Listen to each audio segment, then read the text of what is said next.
Thank you, everybody, for coming. I'm one of the hosts, Greg McDougall. For those of you that don't know me, there's some unfamiliar faces out there. And my wife, Ingrid, is somewhere around here, probably running around trying to figure something else out. But we're super happy to host everybody, as I think most of you know that Graham and Maridee are pretty much family. So there may be some emotional pauses along the way here for me, because this is difficult. So if that happens, I welcome you to participate in that.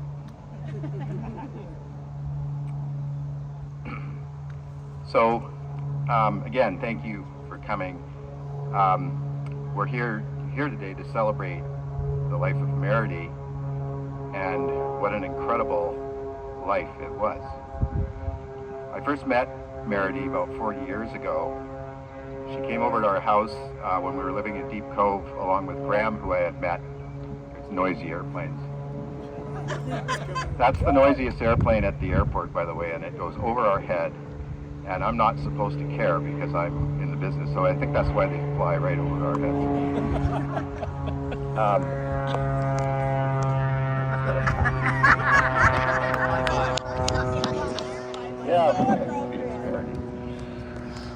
So anyways, they came over to our house in Deep Cove. We were living kind of out in the sticks in Deep Cove, and Graham and I had sort of recently taken up a friendship, and we had started this crazy sport called mountain biking. 40 years ago, there weren't many people doing that, and so there was a kinship amongst people that were actually doing it, and Graham and I were two of them. Plus, I think Graham was also a customer of mine, looking at logs, and I was flying around in the airplane, so I think that's where we first met.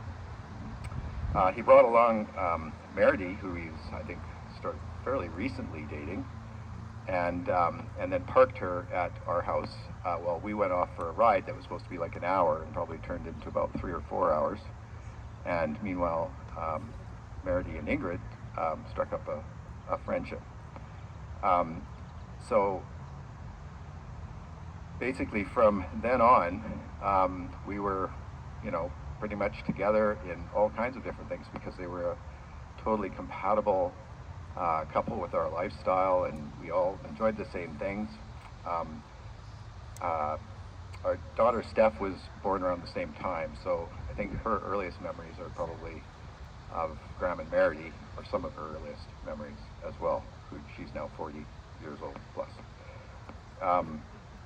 So right from the start, I had a strong sense, having known Graham for a little while, that Maridee was certainly the right person for Graham. He was, let's say, a bit of a pioneer at the time, and he was living in a shack in the woods in Whistler, fully embracing the ski bum lifestyle, but somehow still finding time to work. From there, the four of us were, practically joined at the hip, spent countless days skiing in Whistler over subsequent years. And Maridee was just a total trooper, adopting the lifestyle that Graham already had forged for himself, which was, fairly unique. And a lot of people probably would have said, well, wait a minute, I don't know if I signed up for this, because no heat, living in the wintertime in a shack, hiking up the side of a mountain to get home, packing groceries up the side of the mountain. But that was what was unique about Graham, and obviously attractive to Maridee and to others. So that was great for her. So the other thing, of course, is that Graham never chooses the easy route. He always chooses the difficult route. So to be his partner, you would have to definitely understand that and figure out that that's the route you're going to have to take as well. And she amazingly did that. And at the same time, she was building her profession in Whistler. And that wasn't easy either, because she was, sort of forging a whole new type of way of doing dental hygiene and doing it independently and all of that. But those were challenges, and Maridee always thrived on challenges and totally embraced them. She brought the same fearless energy and commitment to everything she did, whether it was her personal life or she tackled challenges with integrity, intelligence, and compassion, or personal pursuits like training for and competing in triathlons and Ironman events. I mean, astoundingly. She gave everything her all. Maridee was one of the most resilient, determined, and strong-willed people I've ever met. And I've met quite a few strong-willed people. She carried all of that strength with grace, humor, and a sharp wit that could light up any room, as well as a very noticeable laugh, if you guys know what I mean. In the summers, Graham and Maridee would often join us up at the cabin on Westlake, and they were the perfect guests there because they were totally, that was their thing. And it's not everybody's thing to be on a remote cabin and there's off the grid and all of the things that are involved with logistics and everything of doing that. They were always, curious, engaged, and always up for anything. We quickly realized that they loved the place just as much as we did, and eventually they took over the extra cabin across the way from the other side of the island. Some of you have been there when they were married. Eventually they did choose to get married there, as I just mentioned, and it was a perfect fitting. Such a special couple would seal their commitment in a place they loved so deeply. Over their years, our bond with them grew stronger. Laughter, shared meals, adventure on land and water, all of it is stitched into the fabric of our lives.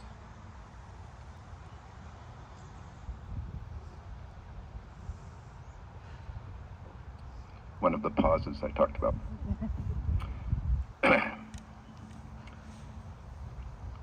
Maridee's passing is a huge loss, one that's hard to put into words. She left us far too soon. But if there's one comfort we can hold on to, it's knowing that she lived more in 65 years than many could in a century. She packed her life full of meaning, passion, and connection.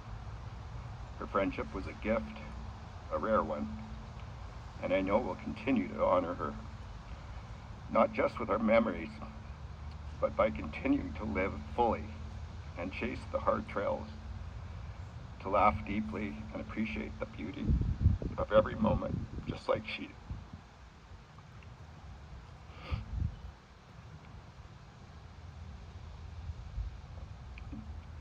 So, as I'm acting as the MC today, there are some other speakers coming up here, and I know they're going to have a tough time too, but anyways, it's an honor to be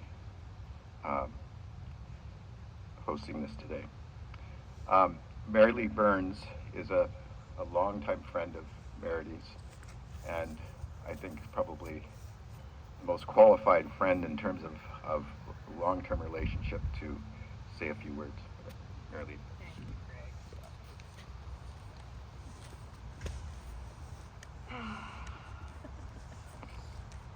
Lee. Maridee is most often described as a force. She was like a vortex, a whirlwind that drew people to her, and when you were in Maridee's orbit, you were fortunate. Unlike many people, I can't remember the first time I met Maridee. It just seemed like she was always there and a part of my life for so long, over 40 years. When I first met her, I became one of the Mary somethings. Maridee, Mary Grace, Marianne, Mariana, and me, Mary Lee. When she went back to school to upgrade from being a dental assistant to a hygienist, she formed a unique and special friendship with her classmates. They began getting together to study, and after graduation met every year for a reunion, continuing up until last year, and are still meeting now. Maridee was the glue that brought and held everyone together. She was always welcoming and inclusive.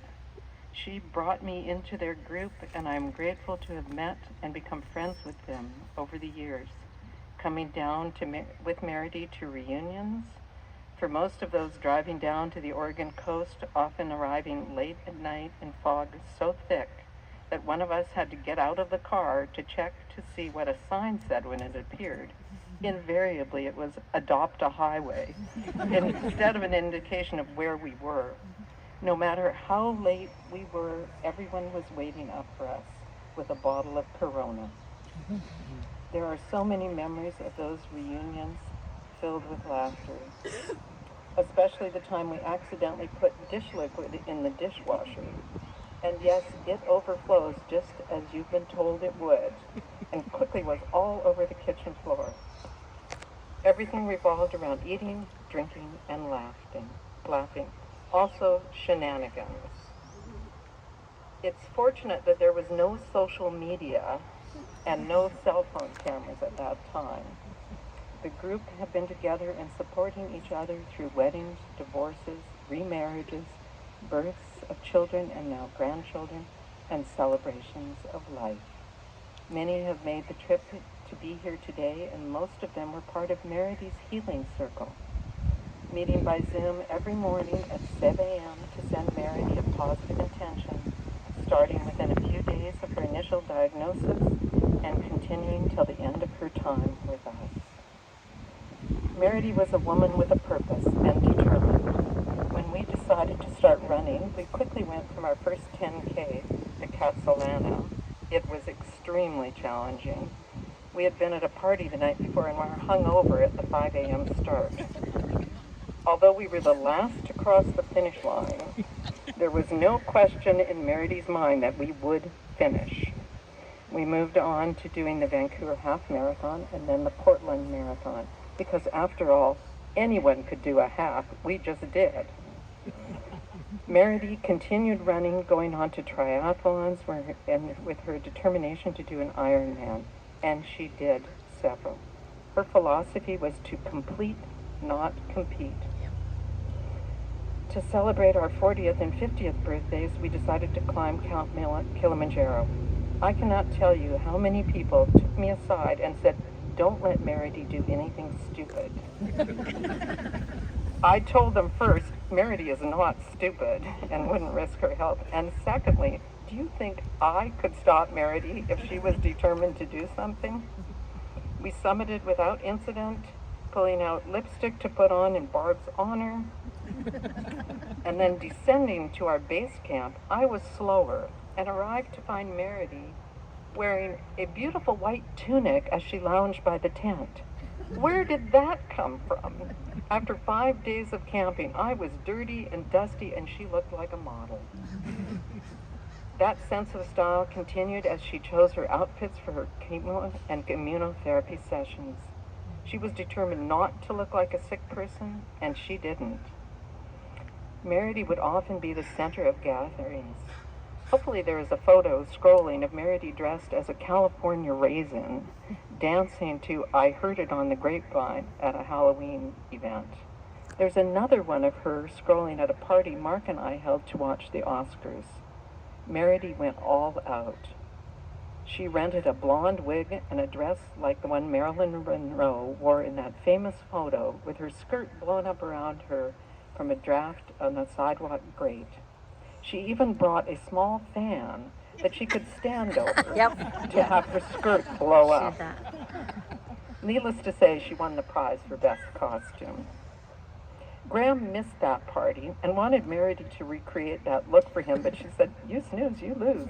Sorry." She was a pioneer, innovative, and entrepreneurial. As Greg mentioned, she was one of the first dental hygienists in BC to open up her own hygiene practice independent of a dentist. And what a success it was. With her expertise and winning personality, how could it not be? Maridee was full of adventure and rarely said no to an invitation or suggested activity. Hike the Chilkoot Trail from Alaska to Yukon? Yes. Body surf down the stairs of our reunion, the RBO. Yes. Table dance in the yurt up at Blackcomb on Graham's 40th birthday party. Yes. Burst New Year's Eve balloons with our high heels at the Rattlesnake Grill to liven up the party. Yes. Go to Beijing in December. Very cold. Well, the tickets were free. Yes. And dog mushing in the Yukon in February. Even colder. Yes. These are just a few examples, and I'm sure there are many more. For my bachelorette party, Maridee organized a cycling weekend on Pender Island with Barb, Linda, Lisa, and Faith. She had a tiara and a veil that I had to attach to my helmet and wear the entire time. That weekend was so much fun. We continued for many years to meet for a weekend and cycled our way through the Gulf Islands, riding basic bikes, none of these electric ones, with full panniers going up the hills, the highest of which always seemed to be when you first got off the ferry. Lisa was the next one to wear the tiara and veil, and when it finally came to Maridee's turn, that was another story. It was a struggle to convince her to wear it. Those were great bonding weekends with wonderful conversations, some tears, and always lots of laughter. Maridee was quick-witted and always had a snappy comeback. I only saw her at a loss for words once. It was a dinner party where one of the guests, Pierre, was very attracted to Maridee. He started chatting her up and eventually asked her if she was married. She replied no, that she was living with Graham, who was sitting next to her. Oh, Pierre replied, well, he's just a neighbor. Nothing to worry about him. She charmed men of all ages, including Linda's 9-year-old nephew. He was in love with Maridee and wanted to know what Graham had that he didn't. Oblivious to him, but obvious to us, a driver's license for a start. Another time we had been visiting my niece in East Vancouver and had to stop for gas on the way home. After the attendant filled my tank, I realized I'd left my wallet at my niece's and Maridee hadn't brought any money either. The gas attendant was very dubious, but we managed to convince him that Maridee would stay at the gas station as collateral while I rushed back to get my wallet. By the time I returned, he was so charmed by Maridee that he was hoping I wouldn't return. However, Maridee was relieved as his oral hygiene left something to be desired. Maridee often seemed to look taller than she was, to which she replied, it's my aura. I have a big aura. And she did. It is only recently when I was looking for pictures of her for this event and I saw pictures of us together that I realized how much shorter than me she was. She was in my mind and memory the same height. She was welcoming and generous. There was always an invitation for drinks, snacks, or dinner that she could whip up at a moment's notice. She and Graham opening their home to friends, family, and strays. You were never alone in the world if you knew Maridee. She had a big heart and was full of life with boundless energy and had an infectious laugh that I can still hear today. Her capacity to love was strong and lasting. Even when she'd had aphasia from her stroke and had trouble finding the right words, when she said, I love you, her voice was strong and the words were clear. And she remembered. She remembered birthdays, anniversaries, and sent Christmas cards. No e-cards for her. I am grateful that she was a part of my life, and I want to thank all of you that supported her and helped her in so many ways during this journey. From our last intention we sent her in her healing circle, she was powerful, perfect, and infinitely loved. She was all that and more. Maridee. She was the best friend anyone could have, and I miss her terribly. Thank you.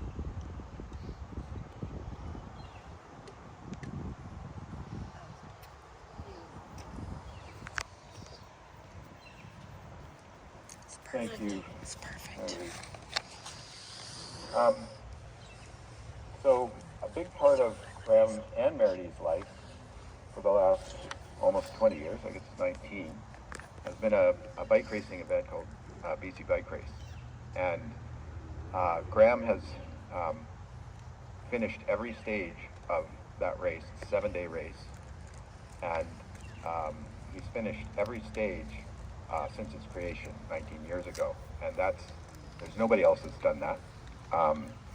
So it's an amazing achievement.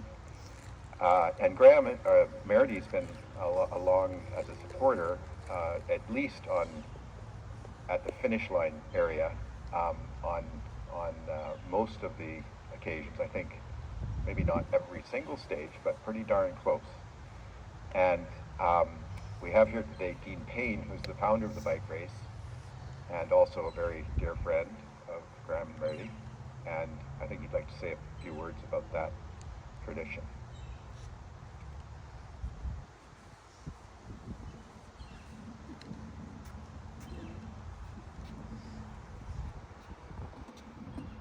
Thanks, Greg. I'm also going to have probably a couple emotional pauses. I hope to tell a couple stories, and I think from what I've heard so far, they're exactly in line with, there's a consistent aura about Maridee. So thank you, Greg and Ingrid, for introducing me to Graham and Maridee. It's kind of an annual thing every 1st of July. It was always the first week of July, the BC Bike Race, an international mountain bike event over 30 countries. Not a promotional plug, Pete. Always promoting, right? But Harbour Air being the founding partner, so Greg and Graham got an entry, and so it was a team of 2. So every year they would do the race, and then that was, I think, 10 years. Greg stopped doing the race after 10 years, but to Greg's point, Graham has done over 127 stages. Okay, so statistically, it's incredible. So that's like 120 something test of medals, and there's 7 in a row. These are epic days. You could break your bike, you could break your arm, you could get sick, you could crash. There's so many things, but just that it speaks to something about Graham, very consistent. And but it really was a team that Maridee and Graham, just going to be a little over, I did make notes, but just the teamwork of how they were as a couple really showed up at BC Bike Race. So Maridee is firmly a part of the BC Bike Race community, and we all have many communities in our life that we're a part of. And so I saw Maridee at family functions at around the McDougals, and then of course every year at BC Bike Race, and then other random events. And I always loved my soulful chats with her. As we all know, she had a laugh that just was, at the BC Bike Race, for instance, it's mostly dudes, and it's loud, gregarious people, and people celebrating daily life. It's a pretty good scene in the beer garden, and music's going. Like I said, very loud people. And Maridee, smaller in stature, you could hear her through a crowd of loud dudes with music on, her laugh. And that was something, that's something that was one of the first things that I think of with Maridee. And behind that laugh, people with a real belly laugh. I was told when I was younger by somebody, just a belly laugh, it's real. That there's a lot in that. But she was also kind of laughing at you sometimes, because she had a sarcastic side to her, which was fun. And she would stand there, most of these dudes are tall, and she would come close to you and look up right at your eye, and just with that big smile and laugh at you and whatnot, with you or at you. Sometimes you didn't really know, but man, did she have a wit, and we're all gonna miss that. So she was a real support, not just to Graham. It was, here she's a legend at BC Bike Race, and she's not once done the BC Bike Race, but she was at, I'm pretty sure, every single one at the finish line of each of the 7 days. And So just another small story. What would happen? All the racers would leave, and then the base camp was a ghost town. It was our crew of 100 or so people. It was quiet. It was our time to have some peace and quiet. And so everybody would know her. She would make sure to talk to all of our crew, and people really got to know her. And but she really cared. She was right there with you, and she was talking to you. You could feel like you knew her forever. And she was just that kind of person. So she really connected with our crew. It was almost like she was part of our staff, but she was kind of around. And so she would, while the racers were out for 3, 4, 5 hours, she would sometimes go for a road bike ride or do something for herself. But she also would do this thing that we're now calling Maridee burgers. So she'd show up at the finish line with this, is it a purse? It's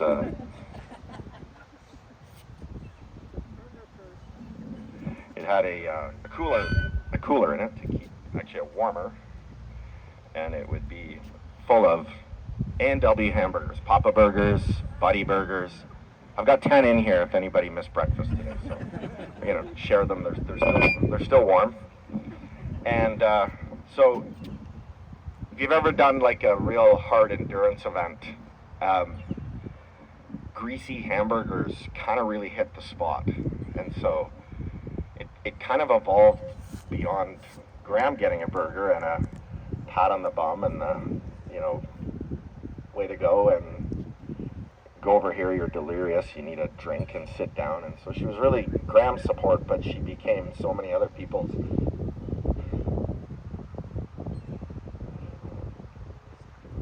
Like the Australians, the people from all over the world, she would just, most people didn't have support because it was, people would come from afar. They'd just be coming with a friend or by themselves. So she would kind of adopt these people, and if she liked you, you'd get a hamburger, which was great. And there was a lot of love in that hamburger. So Graham and I have been talking about, going forward, just to memorialize her spirit is Maridee Burgers for all. So we'd like to have Maridee hamburger for everybody at the finish line of the day 7. So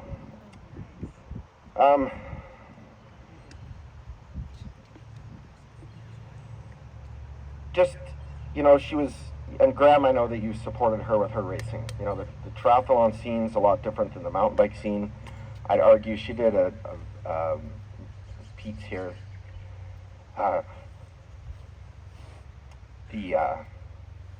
The real Ironman, like the full deal.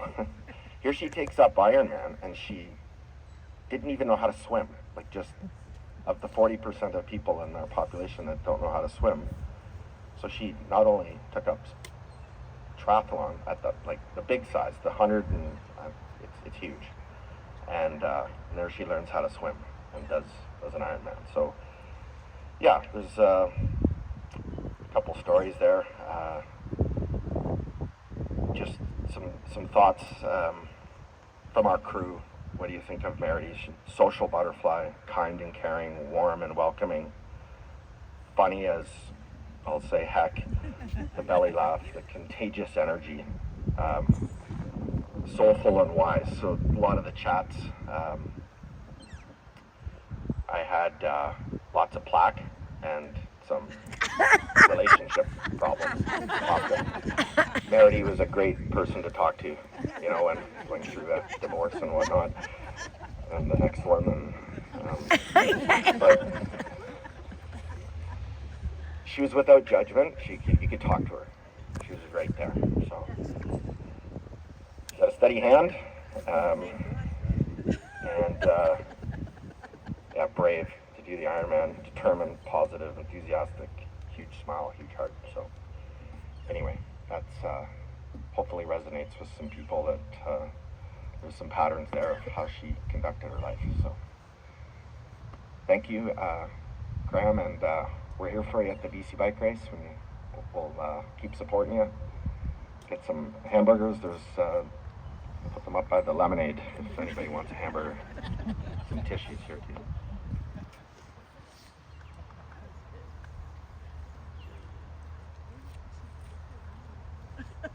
Thank you, Dean. That was great. Anybody want to sign up? Dean's taking sign-ups and stuff. Emily. So next up, my wife Ingrid would like to say a few words as well. Ingrid, where are you? There you are.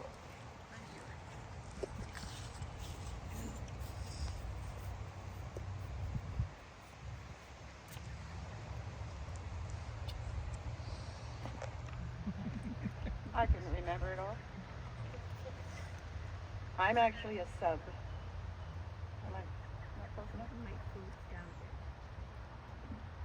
Can you hear me now? Yep. Okay.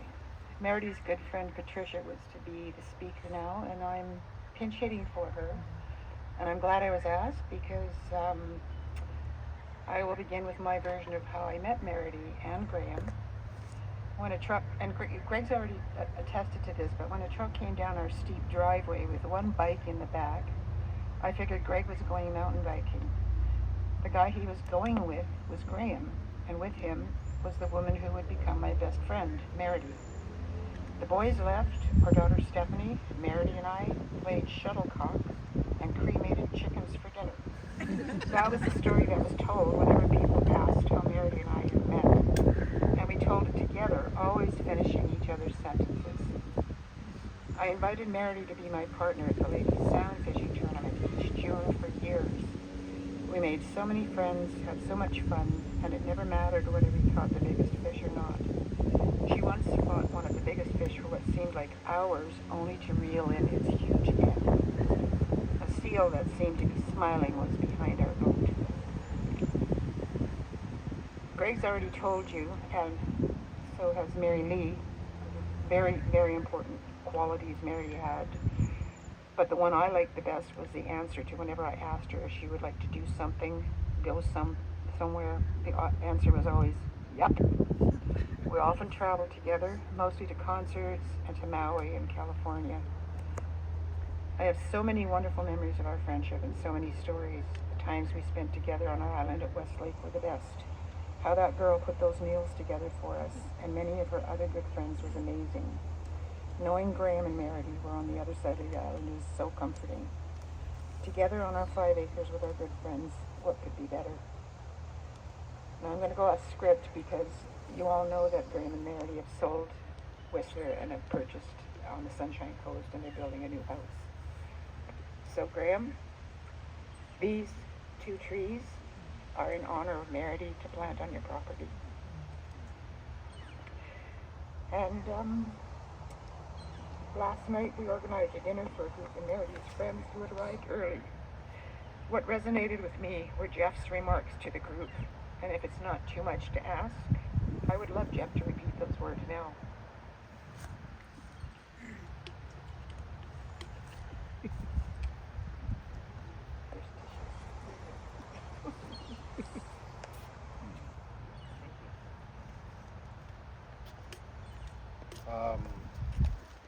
I was drinking last night, so I might not exactly remember what I said. So I think the theme that I'm talking about today as it pertains to Maridee is about all of you and the community that was built up around Maridee. And so I was talking to Ingrid last night, and she said the community that it was built up, starting in Whistler, had diluted a bit. And I said I disagree. And I presented my argument as to how it had not diluted at all. In fact, it's only expanded over time. And I've now come to name that soliloquy, All Roads Lead to Dental Hygiene. Lisa dated Eric. Eric's brother is Jonas, who's here today. Lisa and Jonas are here today. I got divorced. Jonas was my roommate, and he saw I wasn't doing so great. He said, "Hey, you should come up to Whistler." Okay, great, let's go. Long story short, we show up at Graham's mom and dad's place, and it was their wedding celebration. that we showed up on. Never met either of them before, which is a huge testament to, you know, the type of people they are, how warm and accepting. And immediately after the party, we left to go out to the Sunshine Coast to go mountain biking. And we've ever since referred to that as the best honeymoon ever. So we joined them on their honeymoon, and at that party that they had, that we got out of this cab with our mountain bikes, and I met all of you. There was at least 70, 80 people there that day, and almost all of them are here today as well, along with their children. And again, that's just a testament to who Maridee was, to accept us two on a mountain bike trip as part of their honeymoon, to share the lake, to share Whistler. So this community that's sitting here today is the testament to her warmth, to her love. And I will challenge everybody here that it's our job now to maintain the community that she created, and to continue that trend of love and acceptance in a world that's only gotten more complicated. And so it'll be more difficult because she's not here, but that's our challenge as a community, to come together and never forget that she was a part of our lives. So, thank you.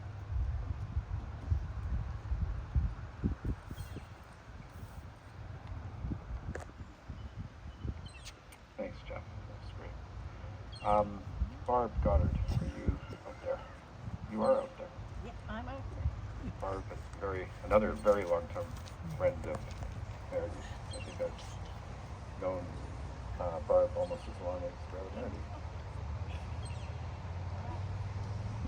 I'm not really a speaker, but I'm going to give it a go.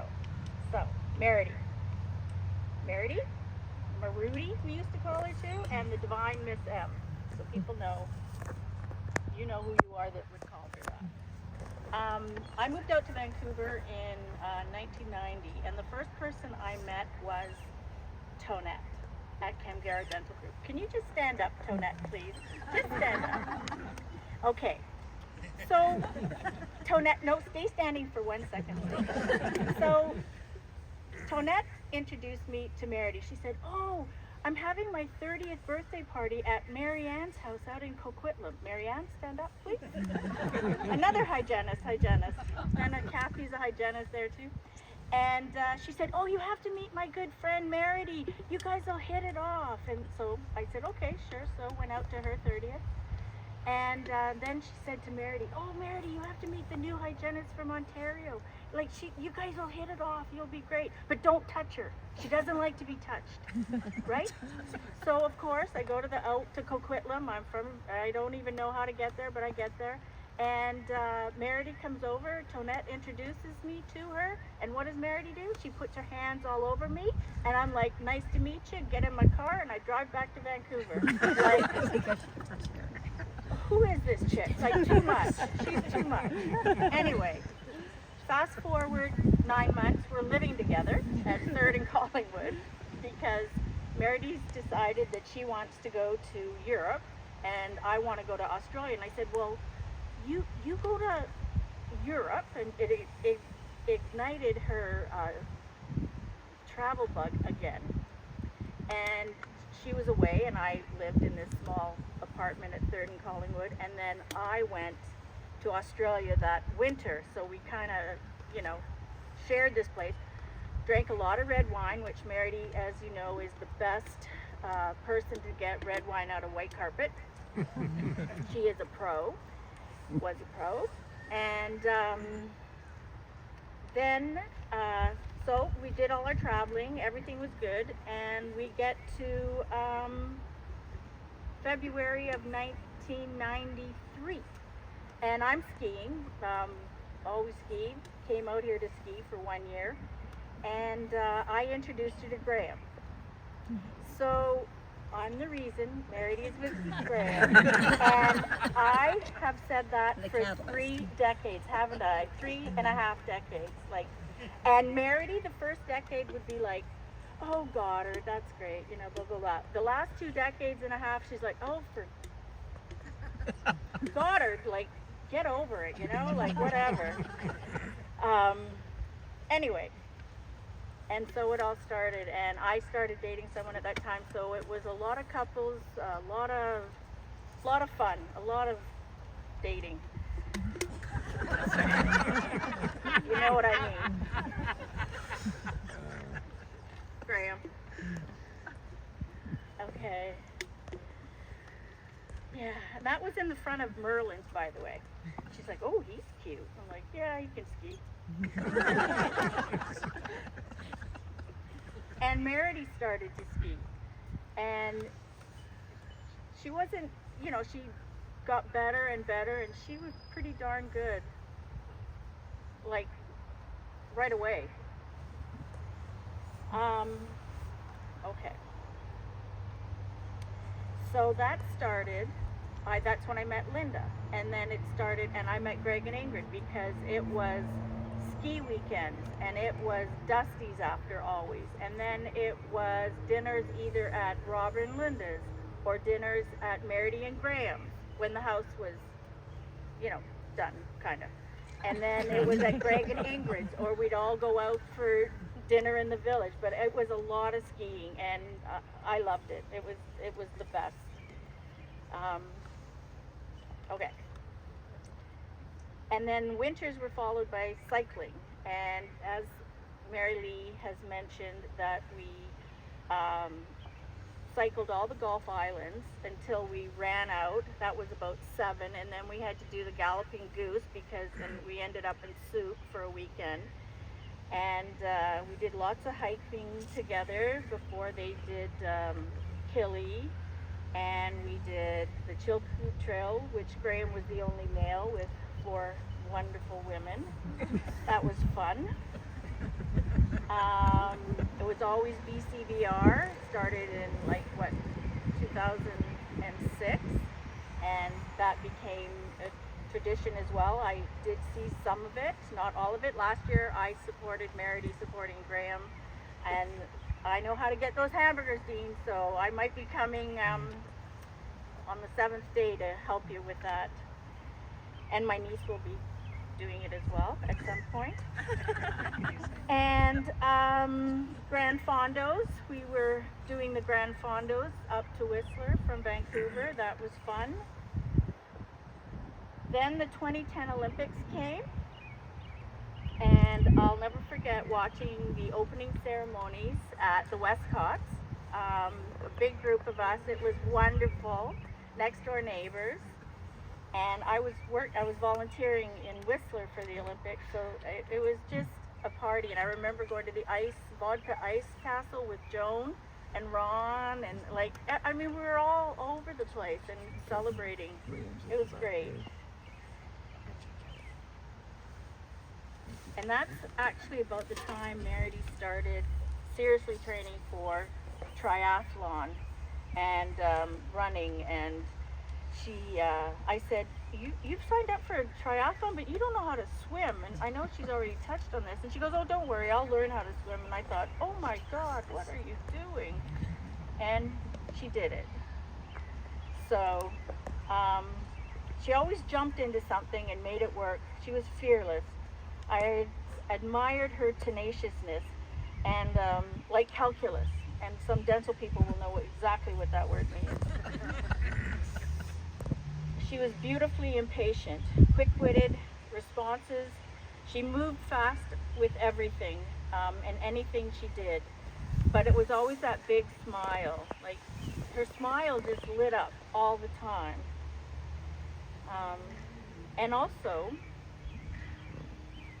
And she smiled right up to her last days.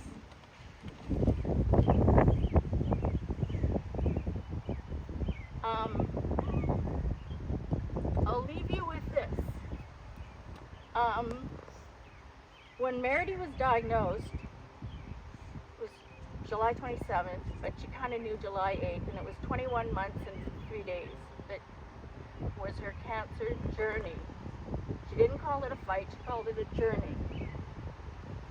and her mental game was strong, strong, strong.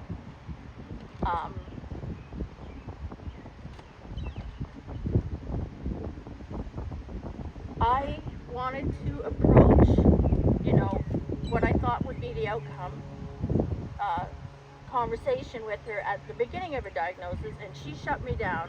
And I thought, you know what, you're right. This is the way we're going. Oh!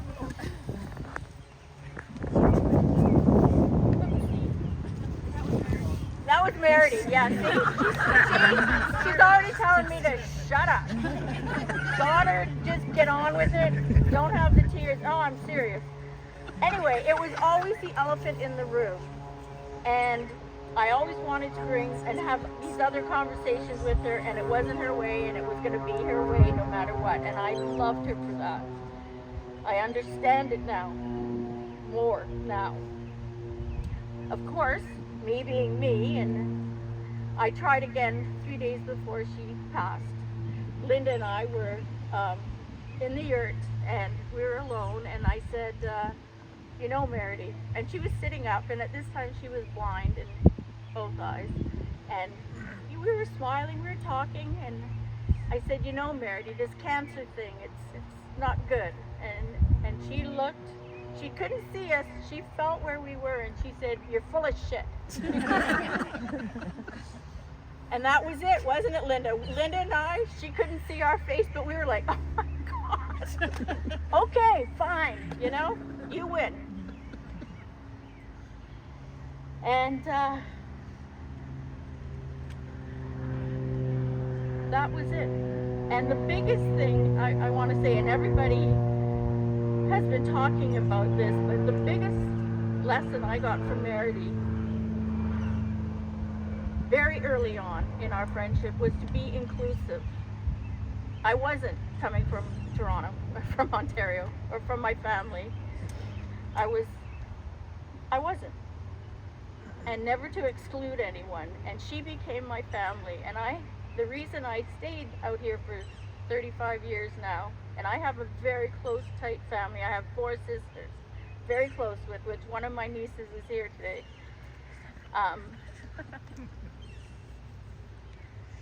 I called them my core 4, and it was Maridee, Mary Lee, Tonette, and Linda. And it is my core 4. It's my family. And I'd also like to point out that today is Maridee's 65th birthday, which I'm sure you all know. And it's Tonette's birthday. And Tonette has shared probably 40 birthdays with Maridee, because you've known her since 1985. Is that about correct? 86? Yeah, 39 birthdays together. So happy birthday, Tonette. Happy birthday, Maridee. That's it. Thank you. I love you.